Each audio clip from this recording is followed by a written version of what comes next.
Hey y'all, What's going on, everyone?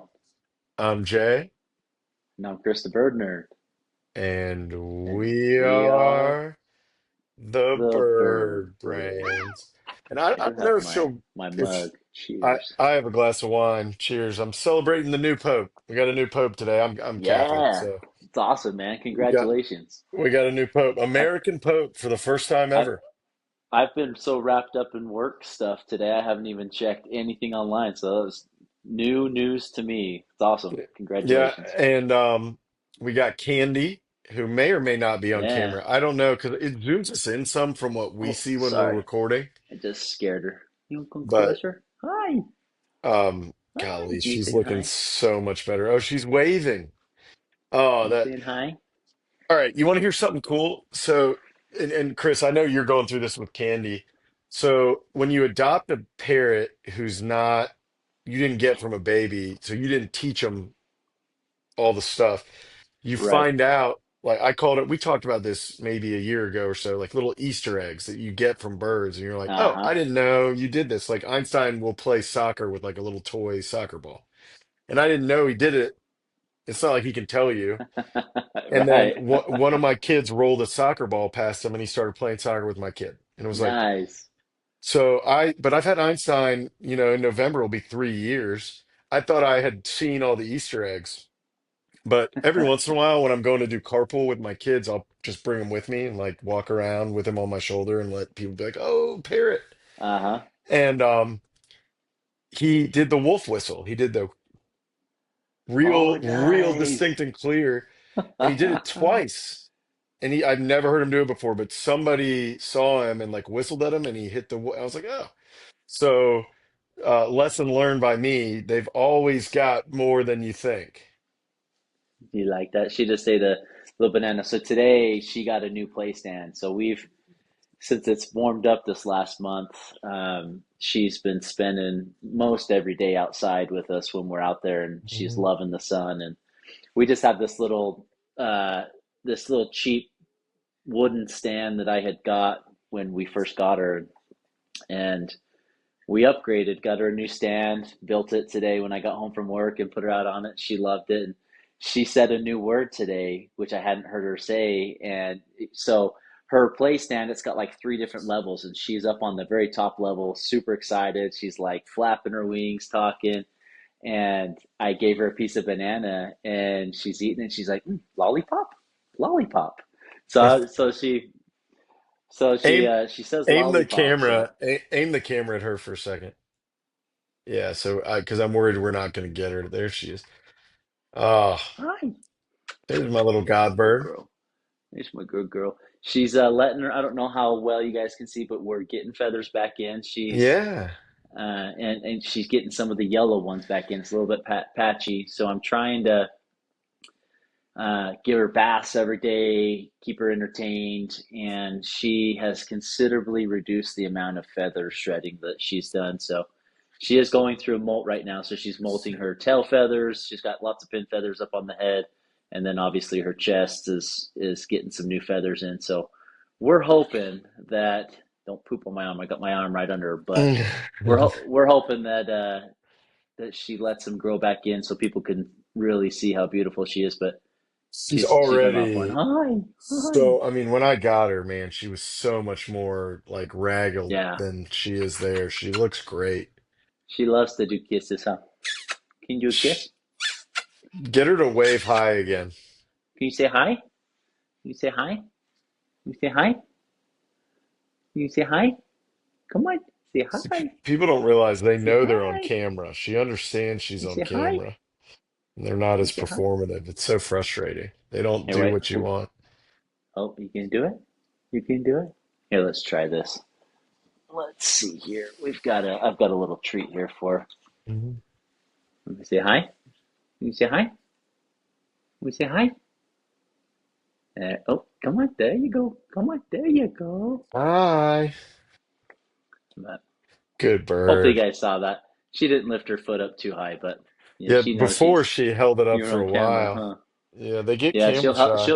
she'll hold it up, and she'll even wave the toes, and she'll also do that if she wants some head scratches. So, like if I Oh, if I give her a good head scratch. she And mimics then, your head scratch thing. yes. And so if I take it away and she wants more, she'll put her foot up to her head. You're not going to do it now, are you? You That's going to do awesome. it? But yeah, so she's, I'll be honest with you. I freaking love her. Um, I was super hesitant, obviously, when you asked me about it, Jay, and she's doing a lot better with my wife, but she's really come around, and thankfully, she's built a really good relationship with me and my oldest daughter. She really does love my oldest daughter. Hi, hi, Oh, there you go. Now but she's doing it. yeah, yeah, hi, hey. So, but she's been a lot of fun. Still, like you said, Jay, still getting little Easter eggs here and there each day of like, oh, I didn't know you could say that, or she did try and fly the other day in the house. We're trying to. I put her on the other end of the room, was trying to bribe her, and she did try and fly to me, and it was very unsuccessful. She just slammed the ground. But I am trying to encourage her to get her wings underneath her because I would love to down the road flight train her. That is a goal of mine to be able to build her Einstein has flight gotten to muscles the up. point So now where like I'm not scared if he falls because I know yeah, he can arrest his descent. But yeah, I've the best flight I've ever seen was in this like room. He flew from my like coffee table to my couch, and it's like a foot and a half. That was the most yeah, horizontal flight I've seen out of him. So I work him out. I'll hold onto his feet and do like, I think of it as like doing push-ups. I'll make him flap his wings up and down. yeah, But I still haven't, I don't know if he'll ever truly fly, which is kind of like heartbreaking, but I'm giving it my yeah, best shot at it. yeah. I don't know for Candy either. She definitely believes that she can't fly right now. I mean, she's fully flighted. And I think if she truly like tried, she could probably get some distance, but she It's a doesn't know muscle that she can thing, fly. Hmm. it's a muscle thing. And it's just like, that that the in the wild, right? Like any bird, even your finches, they basically start off flying, and so from the moment they're born, they're building these huge, big breast muscles that propel the whole deal. And like Candy's a big, heavy bird, by Yeah. bird standards, and that takes a lot of. I mean, imagine it's basically like a gallon of milk with wings, right? Weight wise, and imagine, Yeah. just as a human jump up and down and then hold a gallon of milk and jump up and down. Like it makes a difference. So Yeah. it's a lot, but yeah, it'd be great to have them where they could really fly. But golly, she looks great. So she's molted her one big tail feather. She's got this second one that's probably about ready to come out, and then she's getting a whole bunch of her brand new tail feathers in, and they're looking really good.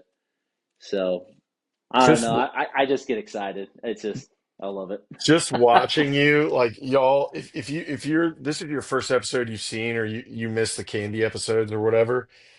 When I rescued this bird out of Alabama, she would not let me get close to her Yeah. without keeping her eyes on me, really defensive, really scared. Yep. To have you just to be able to just casually sort through her tail feathers on camera.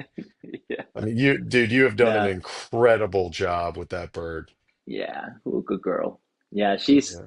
she. So today our neighbors were doing a lemonade stand, and so I took her out with me and walked her down to the neighbor's house and let the kids see her. And she's getting a lot better around kids. She's not as jumpy. She's getting more used to loud things coming around and little kids kind of poking. Like all of my kids can pet her now. Like even my 4 year old. That's It makes me awesome. nervous. I have to be there with them, but she really has come a long way. It's I fun. don't think she'll So hurt him. I really don't. She had no. umpteen chances to take my arm Yeah. off and Yeah. never did. Same. And she was as scared as she could be, and she just never did. And she really truly hasn't bitten anyone Mhm. since I've had her, which is awesome. And there's been a few strangers, like I've even been like, "Hey, I think you're a little too close." I'm like, "Oh, it's okay." And she just kind of like rubs her beak on them, and she's had a few that like she's kind of like test.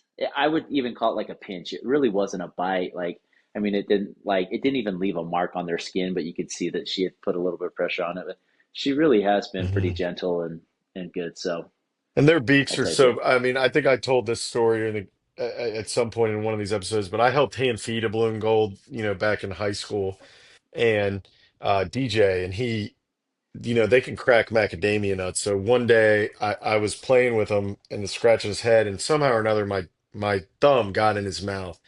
And this bird wasn't even like feathered in yet. He was still like pin feathers, like it's probably like a 2 or 3 month old bird, if even that.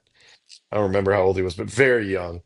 And he started testing my thumb, and I immediately could not get my thumb out, and he was just applying more and more and more pressure. And I was like, this bird, I finally like jerked my thumb out. It's like this bird's just gonna casually pop my thumb off. It was Yeah, terrifying. And it wasn't you malicious. He like just that? seeing what was going on. Yeah. And they're so the fact that they can and she hasn't, like if she wants to, she can bite a tree branch thicker than your finger right Oh now. yeah. Yeah. Yeah. So She if really she can. And hasn't, you're fine. yeah, no, she's done good. So those, if you guys are thinking of getting a macaw, Jay helped me jump into the water. I really was hesitant. I've got young kids. Uh, my wife doesn't love like loud noises, and like a macaw truly is probably like if you think of it, like not the right bird for me at this time of life. But I haven't regretted it. I mean, I definitely hate cleaning up the messes she makes every day. She's incredibly messy, but she's got to the point where now when I clean her cage, she'll laugh at me. Like she legit laughs as I'm like sweeping up, like, yep, I did that. Yeah, clean up my mess, It's pretty fun. But That's she's so come a long funny. way. She's coming out of her shell a lot, so it's been fun. Yeah, don't run out and get a macaw on a No, whim. no, This is yeah. Please, just yeah, just just throwing that out there. I love birds. I, I love this I, bird. I Don't know. don't go out on a whim. Um, all right, let's talk about what we're actually trying to talk about today. I could talk about candy ad nauseum, but so oh we I don't even know what episode it was. I could look it up, but um months ago we put out or almost a year ago, how to breed finches, just an overall how to breed finches. And Chris, you're gonna have to put a little thing at the beginning of this video saying if you really are here for just the information, skip to Yeah, 13 minutes yeah, in. right. But so we thought it's breeding season. We're a fifth of the way into breeding season now for both of us, and we thought we'd just do a video of just a quick refresher on not a specific species or anything, just in general how to breed finches. Yeah, getting into the group. The Bird Brains Podcast with Chris and Jay. The Bird Brains Podcast with Chris and Jay. The Bird Brains Podcast with Chris and Jay. Bird Brains, Bird Brains. The Bird Brains Podcast with Chris and Jay. The Bird Brains Podcast with Chris and Jay. The Bird Brains Podcast with Chris and Jay. Bird Brains, Bird Brains. All right, Okay. before we do that, we did get a little feedback that our ads are too long. So we are going to change how we do ads. So we're sponsored by New Zealand. They are an incredible online pet supply company. Right now, pretty bird specific. Use Yeah. code BirdBrains, get 10% off, and stick around at the end of this video.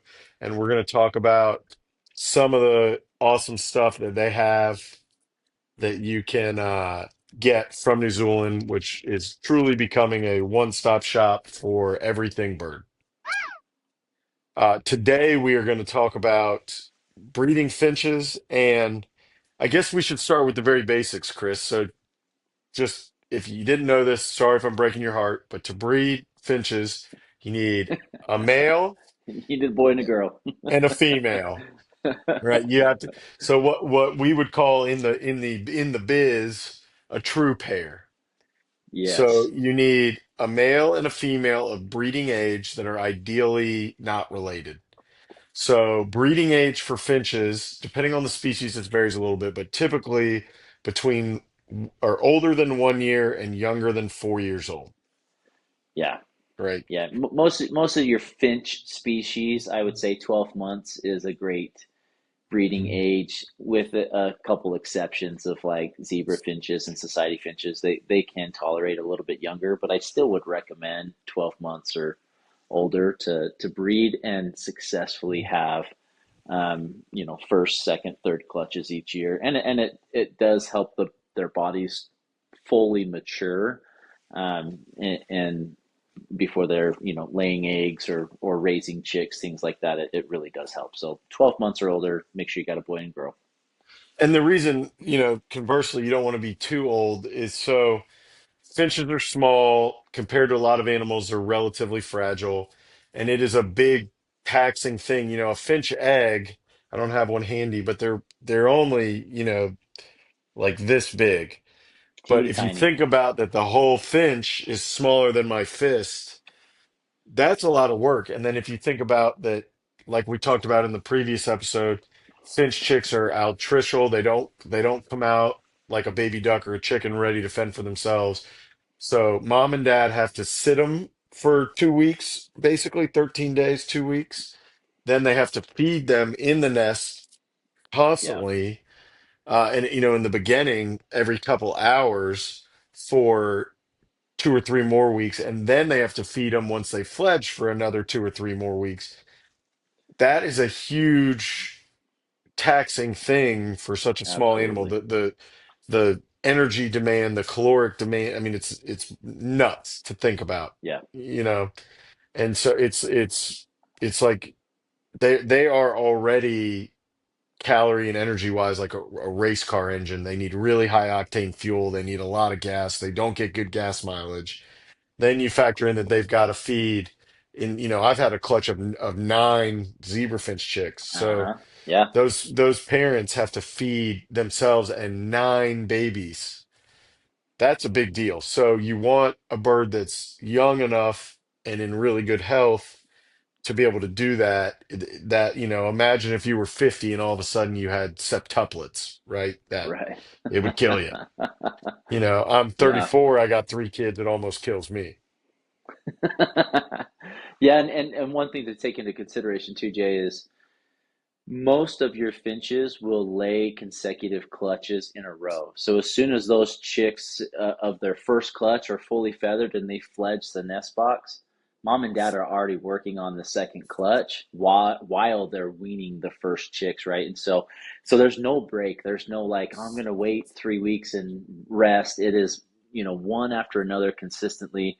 And depending on the species, they'll go year round consistently, and you truly have to like put pauses in there for them, taking nest boxes away, separating genders, things like that. So take that into consideration, right? The amount of time and, like you said, the caloric energy and whatnot that it takes for those birds to successfully raise those chicks. So make sure you're supplying them with ample nutrients to have 2 to 3 clutches in their breeding season. And you think of it, that's a 120-day sprint of either laying eggs, sitting on eggs, raising chicks, weaning chicks, and then overlapping all of that in between for 4 to 6 months, depending on their breeding season. So it is a big intake for the Right. birds. The human equivalent would be like having, usually at the very least, like triplets. And then when those triplets are like 2 months old, getting pregnant again. Yeah, yeah, And then when those triplets are 2 months old, getting pregnant again. getting Right. pregnant again. Right. Imagine what that would do. So, all right, so you've got your pair, they're the right age, they're the right sex, and we've done species specific stuff. We've done other videos on sexing birds and how to deal with that. So we're not going to get too in depth in any one thing. Both Chris and I have on our channels a playlist with all the previous episodes. So go Yeah, back, do your homework, as we haven't said in a while, but we always say, and find those if you're like, well, I want to know how to breed zebra finches. Guess what? We got an episode for that. yeah, Um, and then you want to get them into what's called breeding condition. And that means feather, that means health, that means weight, that means, nutrition, all the things. You want a bird, just like if you're an Olympic athlete, you want to be in your best condition going into the start of the Olympic Games. Right. Like we already talked about, there's this huge demand. So you want to have birds that are in peak physical shape to go into the breeding season, which means that, I typically put my nest boxes in March. I'm starting that process in January Yeah. to get them there. Oh yeah. Yeah, you're wintertime, you're molting, right? And so you're and that is a big piece of like lighting aspect and diet. January, exactly. I'm right there with you, Jay. That's when you're starting to ramp up, right? You're adding more to the food supplementation. You're increasing light. You're providing opportunities for birds to bathe and whatnot. And usually January to late February is when pairs are selecting each other if they haven't already bonded and mated, and so that's a good opportunity, for me because I separate my genders, but they can still see each other through the wires. So it's a good opportunity for me to sit down, observe the birds. All of my birds are banded, so I see which ones are singing to each other and responding, and then I take note of those color bands, and I'll either put them together in the big flight, or I'll take them and put them in an individual breeding cage. Hey, this is about finches, not macaws. Okay. Um, so yeah, super important. And Jay, I think that piece right there um, is critical to the success of breeding any bird, really. And we get comments all the time of like, hey, like I threw a nest box in there and my birds aren't breeding. And if it's not a zebra finch or a society finch, there's a good chance that they may not be ready to breed.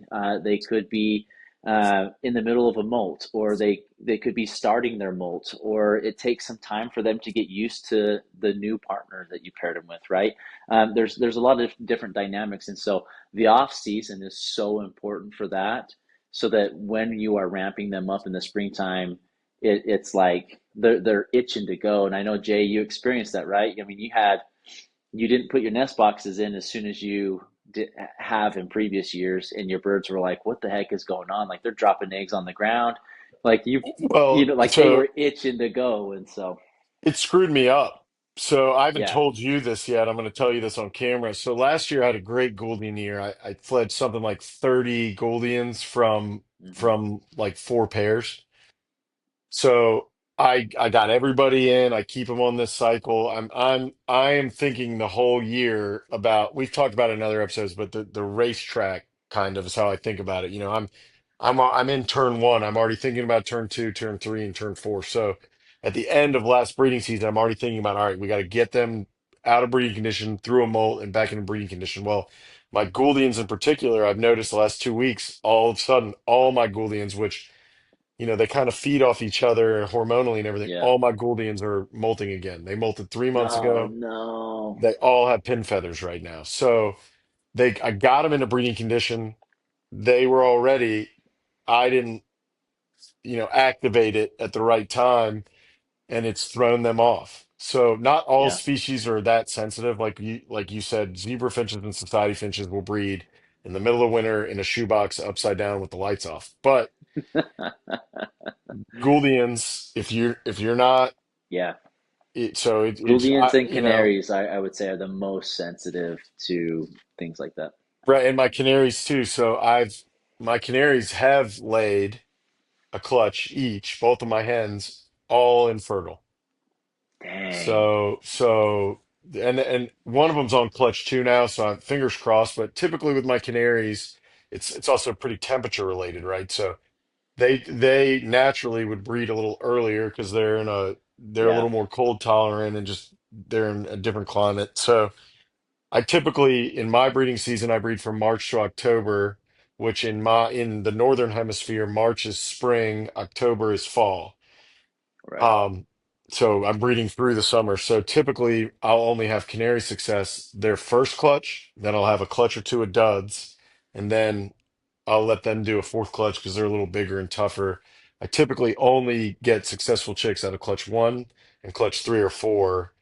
Clutch two almost never, which like I said, this year I kind of started with clutch two, Right. goose, right? So Dang. That's yeah, unfortunate, man. this whole thing's been a mess. I still might have to move. we're so if you're not familiar, the reason this is all happening to me is we're trying to sell our house. And one of the reasons is we've identified a new house that has a much bigger spot for a much bigger aviary. So I was hoping that we put our house on the market in January. I was hoping that it would be sold and we'd be moved, the new aviary would be built by the time breeding season started. Joke's on me. Here we are in May in my house. So I finally said, you know what? I'm going to just put the nest boxes in, let God decide how this is going to go. And so far, it's been painful. But Yeah, I am hoping I'll, in the next, I do have some. So, like, I've got shaft tails on eggs, zebra finches on eggs, doves on eggs, cockatiels on eggs, budgies on eggs, like, and borks on nice. eggs. So, Yeah. oh, and my masked grass finches have Ooh, one of my pairs at least I saw has made a nest, and so have that's my parrot awesome. finches, and That's so have awesome. my gold breast waxbills. Uh-huh. So I'm hoping I still get a decent year. I already know it's not going to be as good as last year because Yeah, I threw away a fifth of it basically, yeah. but we'll see. All right, so we've got you've got a true pair. They're in breeding condition. Then what? Then it comes to nest boxes, right? What are they going to breed in? And I would say there's three styles of nesting boxes that I would recommend, and it's all species specific. And there's tons of different variations of these nests, but I think just in general, majority of your finches, your Australian finches, will breed in a typical square nest box that you can get off New Zealand. They've got some great nest box options that you guys can go to and get. Throw some nesting material in there, and we can highlight different types of nesting material in a minute. But throw some nesting material out there. A good majority of your Australian species will readily breed in the nest boxes, which are easy. The next one are grass baskets, and I say grass baskets because there are wicker baskets out there, but I do not recommend those ones. The birds will get their toes stuck in them all the time. If there's a way that they can injure themselves, they will find it. And so the grass baskets are similar, but they're a little bit more light and flimsy, so that the birds, even if the birds' toes get stuck in there, more times than not, they can wiggle themselves out, and they're not trapped and They're injuring like themselves. they're like more gourd shaped as Yeah, opposed and to they're like kind a of, picnic exactly basket with a cover. right. They're more of like a like a tent with an opening Yeah, as yeah. opposed to like a basket with a cover. Right, and a lot of your African species will readily nest in those ones, typically with a lot of foliage around. So you'll stuff those into fake plants or real bushes, etc. And a lot of your African species will take to that very quickly. And then the others are your open nest pans. So your canaries, goldfinches, doves, all those will. Oh, careful! You scared me. Um, will nest in those open pan nest boxes, and so those are probably your three like high level. If you've got a finch species from Australia, a box is probably great. If you got a species from Africa, the grass baskets are great. If you got canaries or doves, the half open nest pans are great. Place those Mm. strategically throughout your cage or aviary, typically high corners or secluded into bushes, etc. The birds will take to it super quick, and if they're ready, like Jay said, you'll have eggs within like 2 days of putting them in there. Yeah, and one thing we need to talk about nesting material here too, but one thing I wanted to add, if you notice, one of the things we haven't mentioned is like the all natural approach of like letting them find a spot like a wild bird would find and building their own nest. Very occasionally, I will let certain species that are really good at that, like spice finches, I'll let them do that. But as a general rule, most of my species I try to dissuade from doing that, Yeah, and it is completely because that it's very high risk for the babies. So yeah. it they just tend to not be as well made. The birds are Yep. just not as good at it as Eggs will fall through. Chicks will fall out of the nest easily. I have two species, Jay. In your African species, there's a high chance that they'll build their own nest. So I mean, you kind of got It's to a pick your case battle, by right? case. It's a case by Exactly. case. Yeah. My star finches, doesn't matter how many nesting options I give to them. If I have any greenery anywhere in my aviary, which I do, they will build their own nest in it every time. Even if I have 10 nests available to them, my stars love to build their own nest. But the problem is, Jay, they're not good nest builders. So I have to be super strategic on where I put my nest boxes, and then I cover those nest boxes with fake plants so they feel like they're in the bushes, and then they'll take to the nest boxes. I don't know if it's just unique to the stars that I have now, but that's always been something. And my orange cheek waxbills, they have built their own, but they actually have done a great job, and it's really cool. They've got a false entrance and a true entrance, which is really cool. They actually got chicks, dude. I got baby orange cheek waxbills right now. It's awesome. I'm really You excited. all right? I'm mad at you because that is a test. That is a I know. test, I'm sir. sorry, man. Well, it's been We've one of both been those like so busy. I've We've been so I've busy. heard peeps, and I'm like, hey, is that from these guys? Is it from Are this? they? They're And in that side cage. yeah, they're in like a side cage that I built, and I have a pair of stars in there with them. Mhm. Yeah, but the And so I stars was aren't like, hey, gonna. is it my? Yeah, I was like, is it my star babies? I'm like, no, it can't be. Yeah, this morning they were. And I've just been giving them a handful of mealworms with egg food. That is really all I've been doing. And yeah, hearing the peeps are getting louder, so I am super super excited. So that was pretty cool. Well, if you know, as the guy that got you the orange cheeks, I am gonna take some of the Yeah, credit here. thank you to thank you to Papa J. I No, got a it's funny, macaw stash. so I put in my my female redheaded Amadina that you bred and gave to me to match the male you gave to me. And I was looking at my aviary today and I was like, man, like I got a lot of Utah birds now. And then I was like, man, Chris is awesome. And then I thought about it, I was like, Chris has a lot of Alabama birds I too. do Like have a lot of Alabama birds, yes. this Oh, is the just the cool. doves, the spice finches, the orange cheek waxbills. So um, it's been good. Have you put Yeah. in So your red doves yet? yes, there I've got two that are already laying eggs.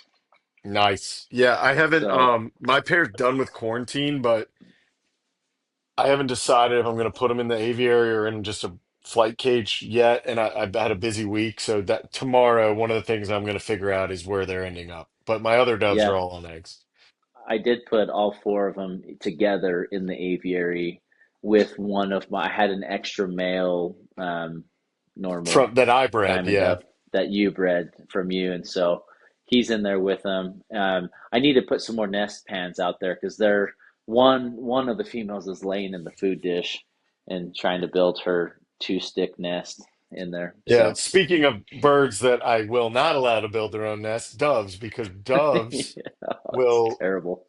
Chris is right. They'll put a stick here, a stick there, like one piece of yarn, and call it a nest, and just the eggs just roll Uh-huh. off, you know?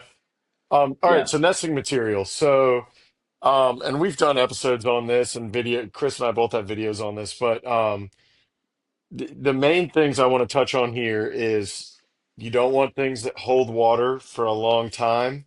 yeah, So, like strips of newspaper, things like that are not great. Things that are going to grow mold, right? So, good things are burlap, coconut fiber is a really good one. yeah. Um, I love coconut fiber. That's my yeah, favorite. I'll use like crinkle cardstock that things get shipped Uh-huh. in. I like to give them feathers, both feathers I collect from the cage, and like I'll buy like arts and crafts Amazon feathers and give those to Yeah, them. Um, I like yeah. hay grass, and then palm frond strips are good. I have a lot of access to that. There's not much of that in Utah. No, Um, I and wish I then had some access to that. and then there are some you can buy some those little like white stringlet pieces that come in the pre-dispenser.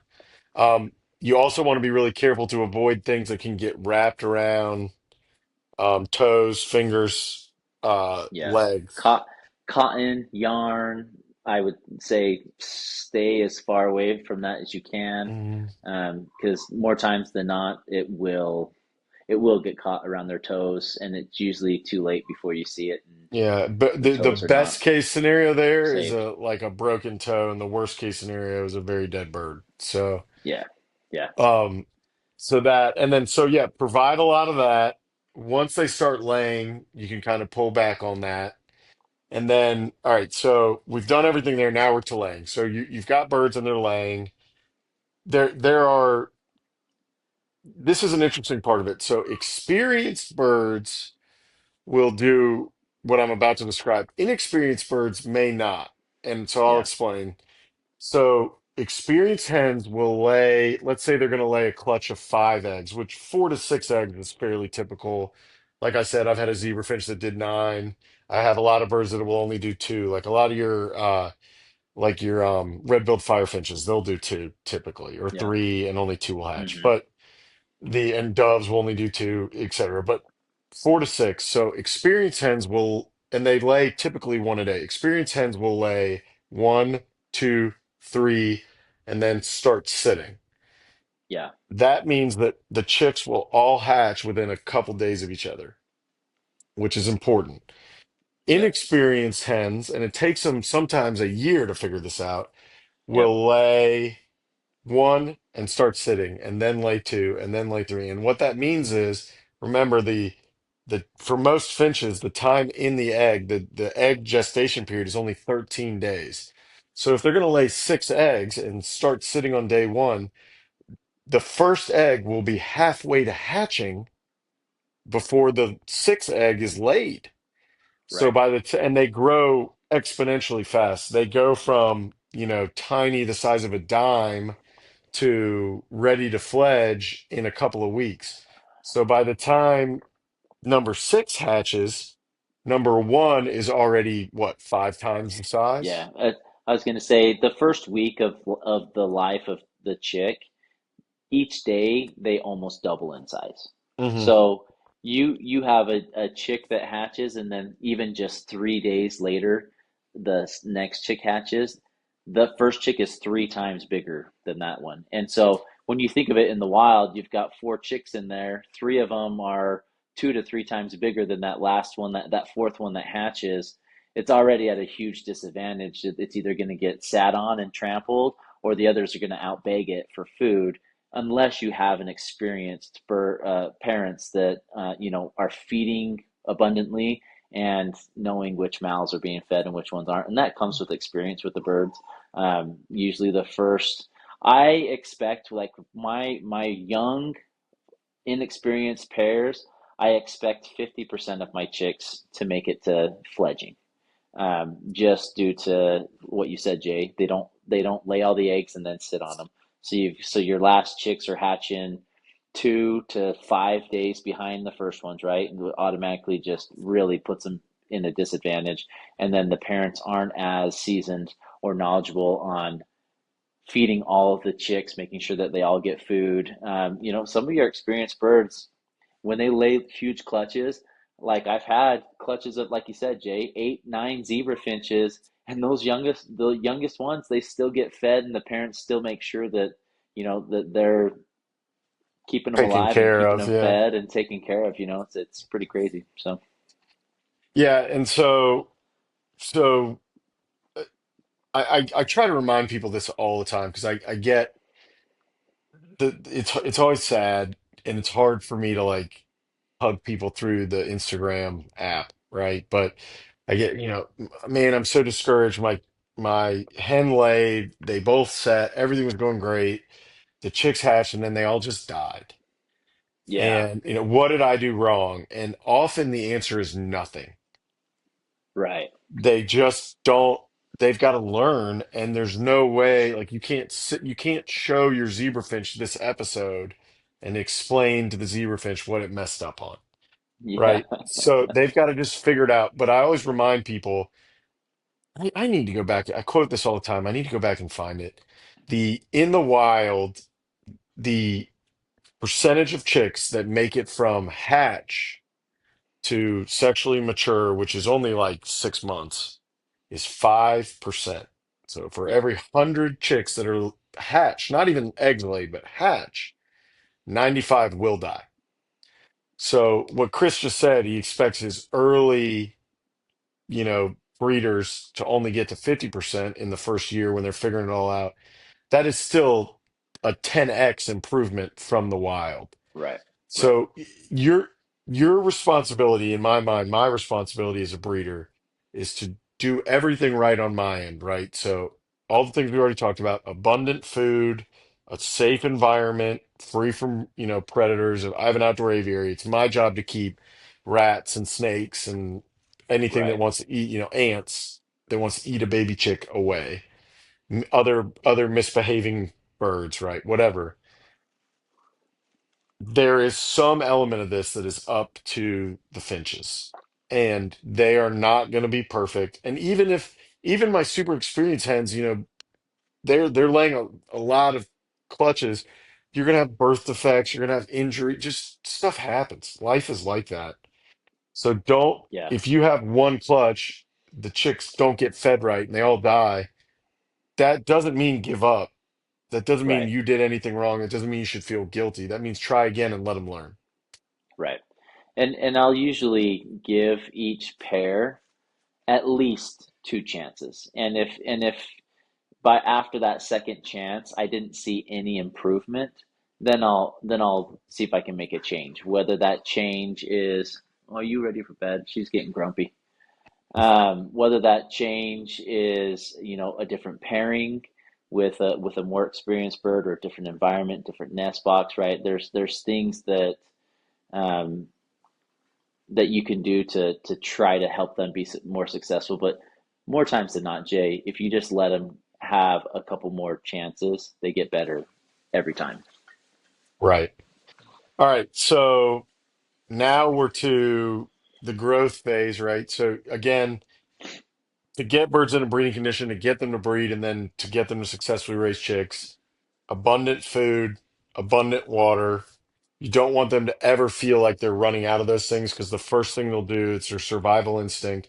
Like I just talked about, it's a 5% success rate to get to adulthood. So humans are kind of the opposite of this. We'll all give our lives for our kids. They're the reverse. Their brain is wired that, oh, there's a threat here. It is Yeah, easier for me to make more chicks than it is for that chick to survive. So they'll just give up on chicks like that. yeah, It's just how they work. It's not a malicious or mean thing. It's just the way right, nature has equipped them. So you don't ever want to cause them to be concerned about those things. But so you do all that. Approximately 21 days after hatching, you'll see fledging. And fledging is when the baby birds fly out of the nest for the first time. Um, that tends to be a fairly perilous thing, uh, especially from a high nest box. It can be dangerous, but as a general rule, most birds I find, like when I get them to fledging, I count that bird like that's where I mark the win. Because generally, when yeah, birds get to right, fledging, you're good. yeah. And um, if you do have African species, do be careful because many times in captivity, their chicks tend to fledge earlier than they should. So they still have a lot of like down feathers, like the really fluffy ones that stick out. And it takes them 2 to 3 days before they're flying up to the perches. So just be aware of that, that if you see a chick on the ground, that's okay. A fully feathered chick on the ground, that's okay. Let them be. The parents will still take care of them. Just make sure that the ground environment is safe for them, like you said, Jay, that they're safe from predators or other birds that may injure them or attack them. But eventually, they'll get their wings Water underneath them, bowls. and yeah, they'll fly up and do a good job. So Yeah, I yeah, mean, I don't know. I I think. had canary chicks that fledged like 2 weeks early. Like they fledged at Oh like a yeah. week, Uh-huh. and it was in the parrot flight. I just let them live in the corner. Parents sat with them at night, fledged, took Yep. care of them, and then eventually they start flying around. I have sometimes if a chick fledges too early, and I think I can, depending on the species, but like a zebra finch or something or a Gouldian that aren't necessarily as afraid of me, I'll sometimes just put the chick back in the nest, and worst Uh-huh. case, Yeah. it'll just refledge again, right? Yep. Yep. Same. And Mm. and a lot of your Australian species, you can do that with, and the parents are totally fine with it. Just plop them back in, and chicks will go and hide. Sometimes chicks will fledge early because they have older siblings that fledge, and it Yeah, that's draws a them big. out as well.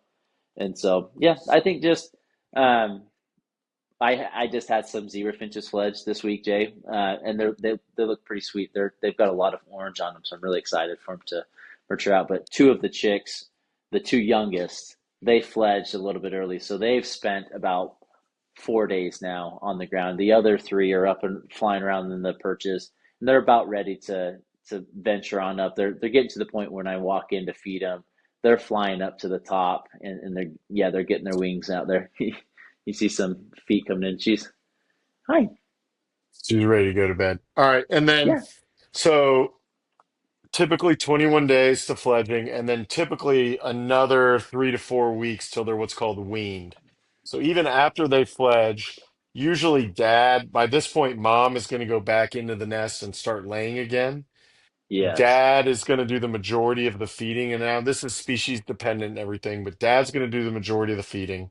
And then um, I have adapted my thinking on this over the past few years. I used to say once you see them eating food and they're, weaned, pull them from the parents. I leave them a little longer than that now. I try to tend to wait till birds start to color up now, which means yeah, when they fledge, they'll have like a still have like baby coloring typically, yeah, for lack of a better term. I wait till I start to see adult coloring coming in, especially shaft tails and Gouldians, yes, before I pull them, because I've had a couple of times where I really thought the bird was fledged. I really thought they were mm-hmm, independent, and then once they were away from mom and dad, they just didn't yeah. thrive. Zebra finches, society finches, and canaries tend to wean pretty darn quick. Your other species, shafttails, take a while, which is really surprising to me. They take a little bit longer than your average finch, the Gouldian finches as well. I heard an old breeder once say once he saw the chicks drinking water on their own, he considered them weaned. And I have put that into play. I mean, there's many times I've got big waiting lists for the birds, right? And I have small windows to ship. And so once I see the birds drinking water on their own, usually that's a sign that they are weaned enough from the parents. But I agree, Jay. Try to give them as much time as you possibly can just to make sure that they are good, that they're fully weaned. Each species varies a little bit on how quickly they do wean. And so just, I'd rather be safe than sorry. So, Yeah, and if you're not sure, you can leave them. Like eventually, dad will make it real clear, yeah, or mom. The or parents will make mom. it real clear that it's time. Like I once watched one of my male zebra finches grab one of his sons by the wing and fling him across the aviary. That's on me, right? That's the I sign of yeah, get lost, buddy. right. Like I fudged up, So um, but no harm, no foul there. Nobody really got hurt. That was a little too long. But if you're, when in doubt, let them cook a little longer. And Yeah, I think I'll end the instructional portion of this episode with that thought. And I did a whole video, like a whole YouTube video just on this on my channel. The best advice I ever got about bird keeping is go slow. yeah, Just don't rush anything. You yep, don't need to rush anything. The birds will do their thing. The best thing you can do is let the birds do their thing. You're yeah. not in a hurry. There's no fire. And and I would say that Jay, in the whole, this is a perfect thing to end on. Go slow for the whole breeding process. We get impatient. We don't see eggs in the nest soon enough. We don't see, if it's canaries, we don't see the male feeding the hen soon enough. The chicks don't fledge soon enough. The eggs don't hatch soon enough. Um, Many times we are the reasons why, most times, we're the reason why our birds are not successful breeding. Either we're checking in on them too much, we're trying to see the progress of the chicks, or we're messing with the pairs because they haven't laid eggs as soon as we want them to. Have patience, go slow. If you let them do it on their time, you're going to be 9, 10 times more successful in the long run with those pairs because they're doing it their way in their time frame. than it would be you trying to rush it and push, you know, them to breed and have them be successful. So usually if you're more hands off, you give them all the resources, all the tools, everything that they need to be successful, and let them go and do their thing and go to town. They're going to do it. Like, they're capable and great birds, great parents. They're going to be successful raising the chicks. So go slow. I like that, Jay, and you'll be more successful. Yeah, yeah. That extra 4 or 5 days of patience will go a long Yeah, way. right. All right, let's talk about New Zealand a little bit more. Yeah, Um, let's do it. so you go to New Zealand's website, which will be linked somewhere around here. This is going to be on Chris's channel, so he's got to do it.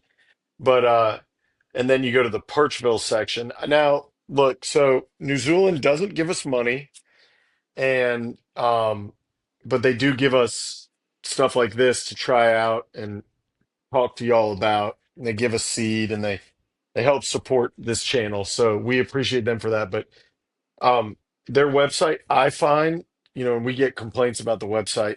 We don't control the website. We have no control over it. I think it's a cool website. The one thing Yeah, I don't like about it is it's a little bit hard to get to the actual finding stuff to buy part. right. So you go to New Zealand's website and then you want to visit the Perchville, which you have to kind of scroll down a little bit. So once you get to the Perchville, there's like a product catalog page. You can click on it and it gets much easier. Yeah, So the products we have today, they're actually both preview products, which they have other brands too. But yes. the first one I was going to highlight is just Cuttlebone, um, and not Which is anything. perfect for the breeding topic. Right. Not this isn't anything fancy or crazy. I think these are like $3 on the website, if even that. And it is literally the uh I guess the calcium deposit thing from a cuttlefish called the cuttlebone. And what birds use this for, these ones come with a little pre-cage hook deal. What birds use this for is a source of calcium. Yep. So if you're laying a lot of eggs, like we just talked about, you're going to go through that three septuplets in a row, and you're a tiny little bird that's laying big eggs proportionally, guess what you need a lot Yeah. of? Yeah. And you need it year round. So not just when they're laying eggs. This is a product that you should always have available to your birds, whether they're breeding or not. So go to New Zealand. They have lots in stock. They have different options. You can get multiple cuttlebones or just a single one, depending on how many birds you have.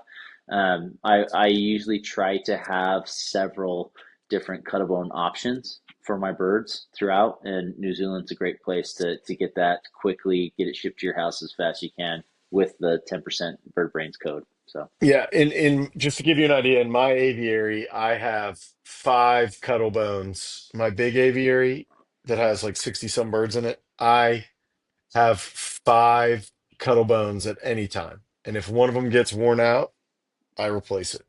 yeah. So I mean, I'm buying cuttlebone in bulk. And they If will have, like, the backs of those cuttlebones are a little bit hard. My birds, the Mhm. soft part that they eat, they'll like they'll pick that sucker clean, and it'll just be the hard shell. Once it's the hard shell, I'll throw it. Yeah, that part's the soft part. That part's the This hard is the hard shell. shell. Uh-huh. And I they'll toss still the eat hard. some of the larger birds will eat that, but I usually will toss the hard shell, just like you said, Jay, once they've eaten the inside. Yeah, and if there are some people who don't like the cuttlebone thing. I don't really know if the cuttlebones are being caught and then these are being harvested or not. I don't know if they're getting like made into calamari and these are getting harvested too. I really don't know. Yeah, I'm But I not know sure. there are some people that are uncomfortable with that. So there are other non-sourced options like that. So they have the Hari mineral blocks, and then there are like synthetic cuttlebones that look like a cuttlebone, but they're not. So there are They other got oyster options. shells. Yeah, there's other options out there. Chicken eggs, right? If you Yeah. Jay and I usually put hard boiled eggs with the shell in our egg food, and that's also a source of calcium. So there's other options out there to pursue. This one, I would just say, it goes a lot longer. You get a better bang for your buck, I guess, per se, with the Yeah, I Cuttlebone. mean, this size Cuttlebone would last a pair of zebra finches or a pair of society finches a whole breeding season. Yeah. Um, all right, then we got this. And so one thing I like about the preview stuff is they'll label like, so this one says physical and mental. So this is just it's just a pretty simple rope ladder with I don't know what kind of wood this is, maybe balsa wood, I don't even know. Um, but it's bird safe. I know that. And so for finches, this could be a perch, Hmm. decoration. For a bird like Candy, this is a chew toy. Yeah. And then for the in-between birds like a cockatiel, this is a ladder to climb, or a bork or a budgie. This is a ladder to climb and something to chew on, at the same time. So you can help, chewing on this stuff helps keep beaks trimmed and in shape that they're supposed to be. It's something to do. It's mental enrichment because they've got something to work on, right? Or play with or Yep. mess with instead of just sitting there kind of going crazy. And I think they're cool. I mean, I like having Yeah. stuff like this in the cage. I just think it looks cool. I've got one out in my aviary. The finches love it, and I actually put one in Candy's cage several weeks ago, and within a week she had it It's all confetti. chewed apart and destroyed, and she loved it. And so I actually really like those. I think they Mhm. come in handy, and you can use them for any size bird. Yeah, and all of these are either things that would be included in the Birdbrains perch box or an add-on. What the Yeah, Birdbrains perch box is a subscription box like you've seen, in all kinds of retail things. There's one, the Birdbrains one that we have, obviously sponsored us, is Finch specific, but they also have small, medium, large, and XL for your yeah, various parrots. So Candy would be an XL. Einstein would probably be a medium or a large, which Einstein, my yeah, parrot that we've been talking about, is an eclectus parrot. So he's much bigger than a finch, much smaller than Candy. Um, but yeah, it's an awesome website. They've got a lot of stuff. You know, they've got everything from medication, nutrition, seed, toys, supplies. And Chris and I have talked about this before, but we get asked all the time, hey, where do you get this? Where do you get this? And people would yeah. ask me, where do you get this, this, and this? And I'd have to send them three different links. It's a mess. You're paying three different shipping charges. So you go to New Right. Zealand, and then if you subscribe to the Perch Box, you get an even bigger discount. Plus, you get a Yes. cool surprise every month. Then you're able to go to one website, get the majority of what you need, and you get bargain basement pricing. Their pricing is, I have quite honestly said you should raise your prices. Yeah. I've Yeah. No, told they the owner that he's too cheap. no, they've got great prices. The one thing that I do, Jay, with the Bird Brains box that I feel like is a huge cost saving. So when you subscribe to the Perch box, whether it's to ours or to any size, you can put add-ons, right? So you have a couple options of add-ons, which is additional to what's inside the box, and we'll usually add on seed. And that all gets shipped with the Perch box, and you don't get charged additional shipping, which is huge, right? Seed is heavy, it's expensive to ship, and when you bundle those together, it's like an insurance commercial, right? If you bundle, you get it a lot cheaper, and so it's huge to subscribe to the Perch box and then add on your seed to come, and they still have the 20-pound options that you can get. You save a lot of money, and it's good high quality seed. I would do that option every time. Even with the two bundled together, you're still paying less overall than you would to ship in any other seed or go to your local grocery store to buy poor quality seed for the same price, if not more. So just kind of one little trick that I've learned there. I think you guys should definitely explore that option. I love it, and it's helped me out a lot. Right, absolutely. Yeah. So check them out. Use code BirdBrains, get 10% off. If you have questions, reach out to us. We're both available on Instagram and Facebook messengers. The both best place to reach both of us, obviously, in the comments here. Subscribe to Chris's channel, find my channel, subscribe to it too. please. Chris has a lot more subscribers than me. I need some. Um, and then I think that's all the platforms you're on. I'm Yeah, also on Reddit, which I'll check very occasionally. I've given up on TikTok because I think it's about to get deleted. And yeah. then I'm on Threads, which sucks. If you reach out to me on Threads, I'll talk to you in 3 months. Um, but we love getting questions. I got 5 or 6 today. I love answering them. Don't think, oh, I only have zebra finches and I'm not interesting. You are. I want to help. Chris wants Absolutely. to help. And if you're trying to find me and you can only find Chris, Chris will help you. If you're trying to find Chris and you can only find me, I'll help you get in touch with Chris, right? So Yep, if you're looking for a absolutely. Bork, which Chris is an excellent, look at my Instagram and see how pretty Borks are because most of them are from Utah. I But if just you're like had three Lutinos and Rubinos fledged two yeah, weeks ago. They're your gorgeous. Rubinos are unbelievable. So it's the prettiest spork I've got. It's the first bird everybody says, "What's that?" So Yeah. if you're west of the Rockies and you're looking for birds, Chris is your guy. If you're east of the Mississippi, I'm your guy. If you're somewhere in the middle, we'll arm wrestle you. So um, reach out. Don't be a stranger. We love to help. Yes, please. And this is a super long episode, but it's been fun. So. Yeah, it's been good. How to Appreciate you breed guys. Thank you. finches.